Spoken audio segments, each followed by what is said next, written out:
सो hi hello प्रिय मेरे मित्रों और मेरे प्यारे viewers and YouTube family, welcome back to my channel, welcome back to my video. मैं फिर से आ गया हूं एक नए टॉपिक और एक प्यारे से टॉपिक के साथ जिसपे बच्चों को डाउट रहता है। जैसे कि हम आपको बताए थे कि हम केमिस्ट्री की न्यू से, अर्थात बोले तो नीचे से हम शुरू करेंगे और ऊपर तक जाएंगे। केमिस्ट्री के बेस में मैंने आपको थोड़ा बताया कि आखिरकार रसायन विज्ञान क्या है और रसायन विज्ञान में हम क्या पढ़ते हैं।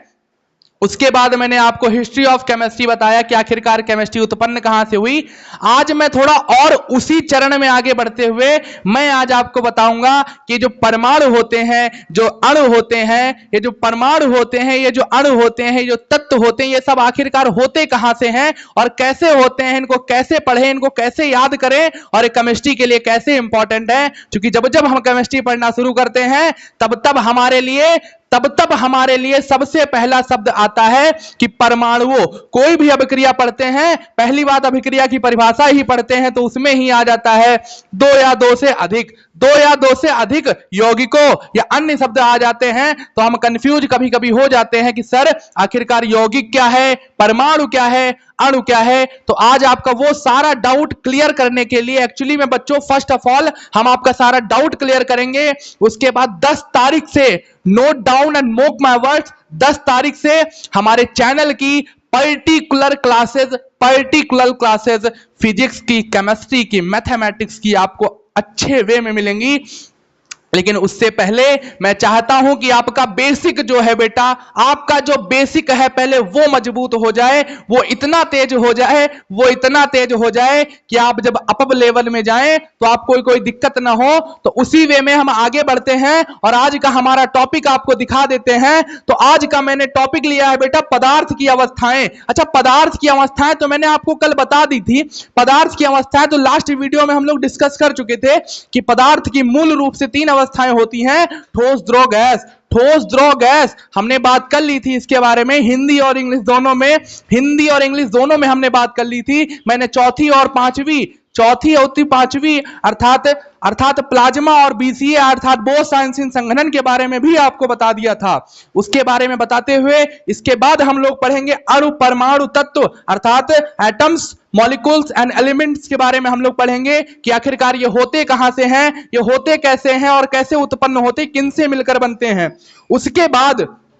उसके बाद हम आएंगे कंपाउंड अर्थात यौगिक पे। उसके बाद हम आएंगे यौगिक पे और यौगिक के बाद हम पढ़ेंगे रासायनिक अभिक्रिया। अर्थात उसके बाद हम जानेंगे कि ये जो रासायनिक अभिक्रिया होती है ये क्या होती है, आखिरकार इसका बेसिक जानेंगे। फिर उसके बाद आगे इसी सीक्वेंस में बढ़ते जाएंगे। पहले आज को टॉपिकों को अगर आप चाहें तो नोट डाउन कर सकते हैं। उसके बाद आज के टॉपिकों को एक एक करके सुपड़ा साफ करते हैं। अगर आप चाहें तो आज के टॉपिक्स को नोट डाउन कर सकते हैं मेरे प्यारे मित्रों। You can note down it, you have time for 2 seconds, just note down it. इसी सीक्वेंस में, इसी पड़ाव में, इसी पहाड़ में आगे बढ़ते हुए अब हम पढ़ते हैं अपना परमाणु और उसके बाद पढ़ेंगे अणु कि ये परमाणु क्या है। सर ये केमिस्ट्री में सबसे पहले हमें मिलता है परमाणु, कि पहले आप परमाणु को समझिए तब आपके अणु समझ में आएगा, तब आप यौगिक समझ पाएंगे, उसके बाद तब रासायनिक अभिक्रिया समझ पाएंगे। तो इसीलिए सबसे पहले हम समझेंगे क्या, परमाणु अर्थात एटम। आइटम नहीं बच्चों, एटम मैं बोल रहा हूं, ध्यान रखना, अपने विचारों को अपने काबू में रखना। पहले रिजल्ट बनाना है, उसके बाद बहुत कुछ बनाना है। तो परमाणु अर्थात एटम क्या कहता है कि पदार्थ का वह सबसे छोटा कण जो किसी रासायनिक अभिक्रिया में भाग ले सकता है परमाणु कहलाता है। एकदम सिंपल परिभाषा, कितनी सिंपल कि एक लाइन में याद हो जाए। लेकिन सर इसमें जो एक शब्द लिखा हुआ है पदार्थ क्या है सर? पदार्थ मैंने आपको लास्ट वीडियो में बताया कि जो कुछ भी हम चारों तरफ अपनी आंखों से, इन सुंदर कतरीली आंखों से देख सकते हैं, सब कुछ पदार्थ होता है। जिसका कुछ वेट, जिसका कुछ मास होता है, जो स्थान घेरता है, वो सब कुछ पदार्थ होता है। हमने पदार्थ की अवस्थाएं भी पढ़ ली कि 3 होती हैं, इसीलिए मैं इसमें अब इतना एक्सप्लेन नहीं करूंगा। मैं आशा करता हूं कि आप उन वीडियो को सीरियसली देख रहे होंगे। इसके बाद हमने इस परिभाषा में क्या पढ़ा कि पदार्थ का वह सबसे छोटा कण जो किसी रासायनिक अभिक्रिया में भाग लेने के योग्य होता है, अर्थात ले सकता है, वही तो हमारा परमाणु कहलाता है, वही तो हमारा परमाणु कहलाता है। अर्थात हम कोई वस्तु ले, हमने ले लिया मारकर, हमने ले लिया क्या, मारकर। किसका मारकर? अपना मारकर, हमने ले लिया अपना मारकर। और इसको मैंने इतना काटा, इतना काटा, इतना काटा, इतना काटा कि इसका सबसे सूक्ष्मतम भाग, इसका सबसे छोटा भाग मैंने बना लिया। इतना छोटा भाग मैंने बना लिया कि उसको और ज्यादा काटना या उसको और ज्यादा विखंडित करना, डिवाइड करना संभव ही ना हो, तो वही हमारा सबसे छोटा कण ही तो कहलाएगा परमाणु। कि उससे छोटा हो ही ना पाए, सबसे छोटा जो होगा, जो घर का सबसे छोटा लड़का होगा, अर्थात इस मार्कर का मैं टुकड़ा टुकड़ा काटूं और जो एक सबसे छोटा टुकड़ा इतना नग्न हो, इतना छोटा हो कि उसका मैं खंडित कर ही ना पाऊं, वही होगा हमारा परमाणु। और परमाणु में मैंने उदाहरण लिया है हाइड्रोजन का, परमाणु में मैंने उदाहरण लिया हाइड्रोजन का, और उदाहरण मैंने लिया है ऑक्सीजन का। और ईटीसी माने आदि बच्चों, ईटीसी माने आदि। ऑक्सीजन तो बहुत जरूरी है बच्चों, ऑक्सीजन तो बहुत जरूरी है, ऑक्सीजन और हाइड्रोजन। मैं आशा करता हूं कि आपको परमाणु तो क्लियर हुआ होगा। परमाणु क्लियर है तो अणु पे चलते हैं। अणु का भी सुपड़ा साफ करना है, अणु का भी सुपड़ा साफ करना है। अणु क्या कहता है? जब दो या दो से अधिक परमाणु आपस में जुड़ते हैं तो अणु बनता है। जब दो या दो से अधिक परमाणु आपस में जुड़ते हैं तब अणु बनता है। इसके लिए मैं कह रहा था कि अगर अणु समझना है, अगर केमिस्ट्री समझनी है, तो आपको पहले परमाणु समझ में आना चाहिए, तभी सीक्वेंस में आपको सब कुछ क्लियर होता चला जाएगा। सीक्वेंस में क्लियर करना है। अणु की बात करते हैं।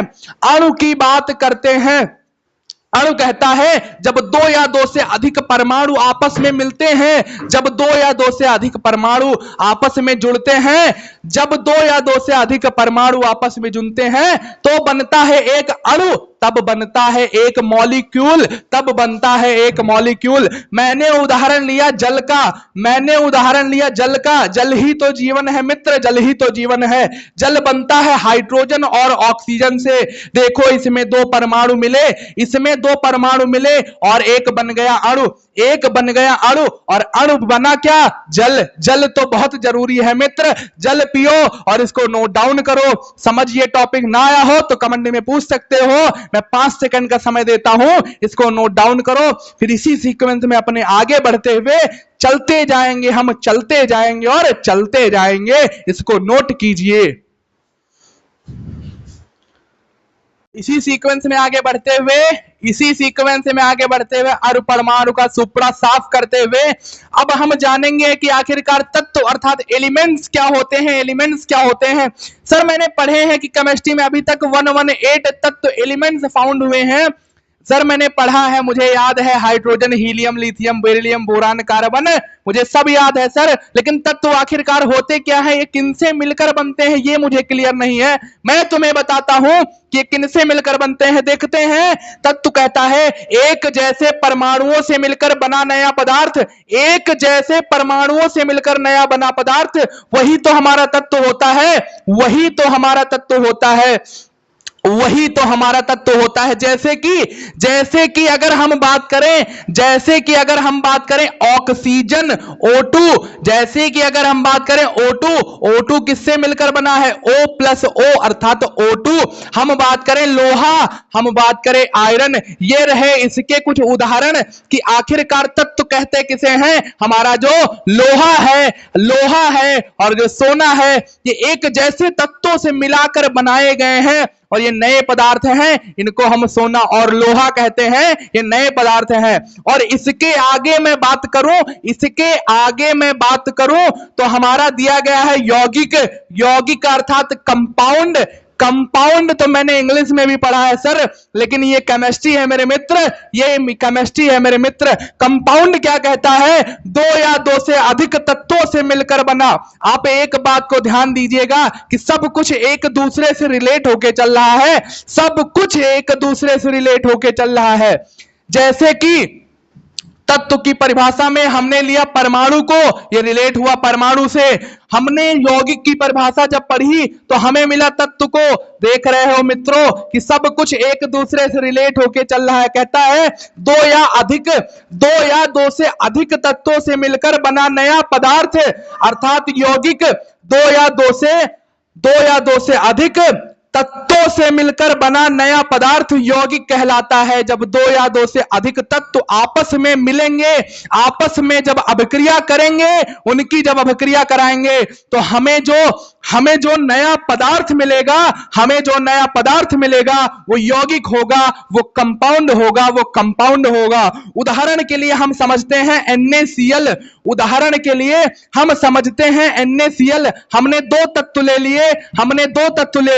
पहला तत्व हमने ले लिया Na अर्थात सोडियम, हमने ले लिया सोडियम प्लस हमने ले लिया क्या? Cl अर्थात क्लोरीन। इसको जब हमने अभिक्रिया कराया, इसको जब हमने मिलाया तो हमारा बना NaCl अर्थात नमक, अर्थात क्या बना? सोडियम क्लोराइड अर्थात नमक।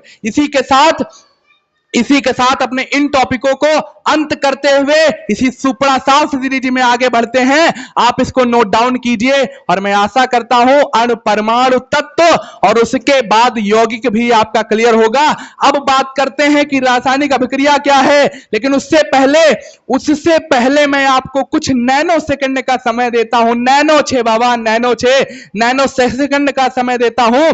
आप इसको नोट डाउन कर लीजिए मेरे मित्र, इसको नोट डाउन कर लीजिए।